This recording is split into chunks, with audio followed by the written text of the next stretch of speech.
So 32% of people on Pinterest are between the ages of 18 and 29. And then 34% are between the ages of 30 and 49. So we're seeing like this 30% range. So basically 30% of people on Pinterest are either 18 to 29 or 30 to 49. That's showing like, these are people with purchasing power. It's not like a lot of people on Pinterest are like 15 years old. People on Pinterest are adults. They have money. That actually leads to the next statistic. 40% of users on Pinterest earn more than $75,000 per year. They're rich on Pinterest. We've got some money makers on here. We've got some bosses, some hustlers. We've got some CEOs on here. Okay.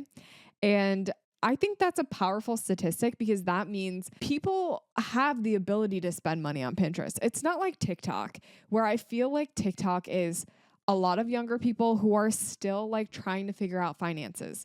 They're still like trying to figure out life, and that's fine. But I think when it comes to the business side of things, you need to go where the money is. Like ultimately, you got to get customers. You got to get people who are willing to pay.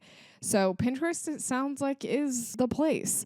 And the last statistic is 40% of Pinterest users are US based. So we're seeing a little less than 50% of Pinterest users being based in the US. That's huge because that caters to people who are in the US. So if you're a creator or a service or a product based in the US, you're catering towards the majority of people on Pinterest, which is incredible. I mean, it's like you're kind of like the ideal business to be on Pinterest at this point.